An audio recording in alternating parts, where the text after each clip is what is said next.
After 8 years of Blackbeard being in the game, from broken to useless, he is finally being changed. And I don't know how to feel about it, but here's my reaction to the new season. Yeah, so I've seen that they're going to nerf shields. I did hear that. I'm not sure what they're going to do. They're obviously going to show that soon. But this new Blackbeard is looking like a walking head glitch. He just walks around and I assume he can like plant the shield on the floor and he just shoots his gun. That seems pretty cool. I don't know how that's going to work in game. I assume he's going to be quite strong on the consoles because obviously it's not as good as aiming on controller, so I assume he can dominate in the lower ranks.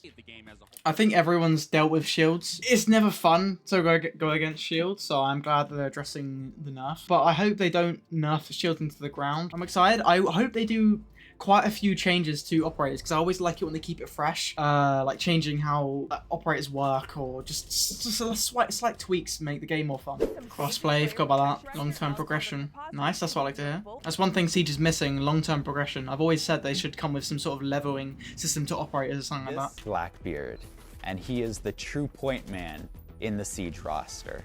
Like, why is that? Because I think definitely shields should not be a one-man army how they are now, because you can easily use them without having a teammate behind you or something like that. You could just run in, bash them twice, dead. So I assume they're going to do some sort of nerf to reduce the damage when you melee someone or something like that. So we are excited to confirm that Maestro V2 will be a part of this feature. Yeah. Oh, I can't wait for that. Just Sims getting booted into PC lobbies for 90 days. Oh, that is just music to my ears. Now that keyboard and mouse is allowed to play on console with PC players. Wait, did he just say that you could play mouse and keyboard on console with PC only if you're in the PC pool? Unless I just misunderstood what he said. We have a new 3-strike system, and on the 3rd strike, you'll be moved to the PC pool for 90 days.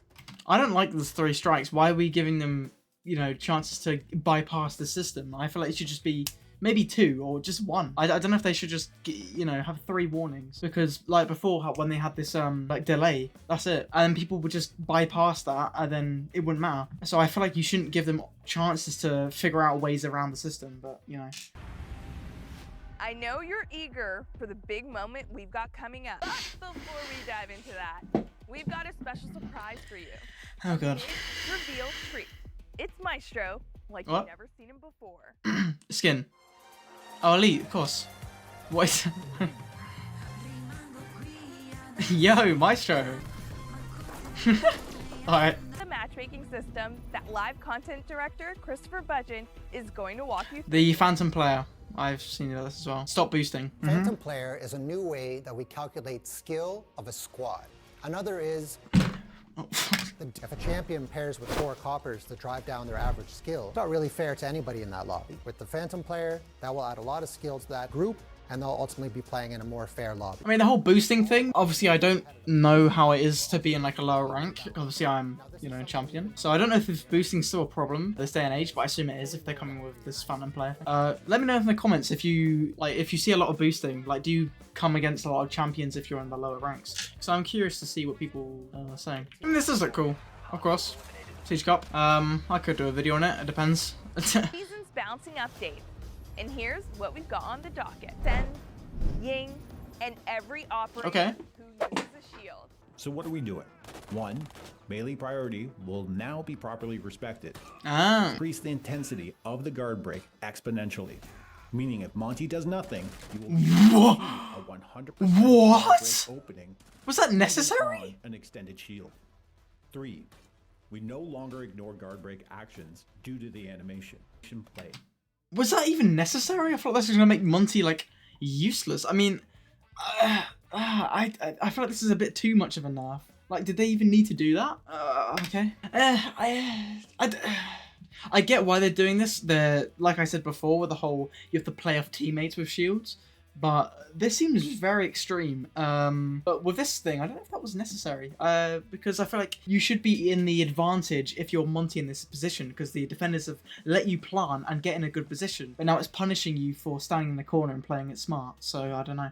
Will be reset. Because if you do try and do something here, unextend your shield and try and punch him, the Rook could just punch you. He takes priority now, so you have to try and shoot, but then he can just headshot you. So I don't know. I don't know, man. The shield bash damage will also be reduced. We're taking it from 65 damage all the way to 0. We are realigning to a core principle in Wait, sorry. Wait, 0? Wait, what? I didn't expect him to do that. I think I'm okay with it though.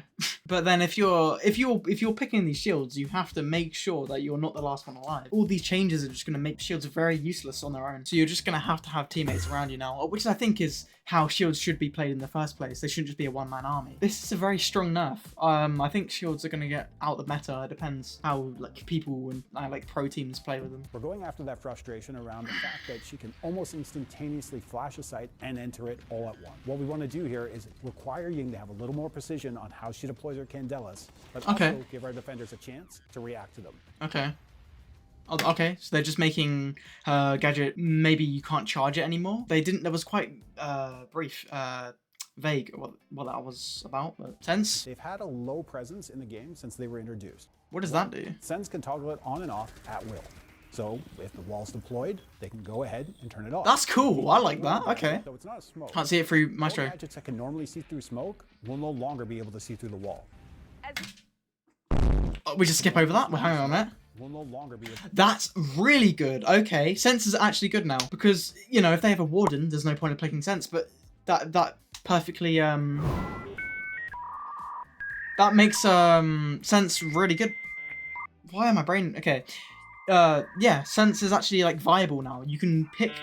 What is going on? You can pick Sense and not have to worry about, you know, Maestro cams or bulletproofs or warden seeing through your gadget. I think Sense is going to be like put in the meta now, especially with the switch off and stuff. That's really cool. The beginnings of a new progression system to track milestones and achievements. Like badges. Reward your long-term engagement by earning badges through in-game achievement. Win a round after the diffuser is planted.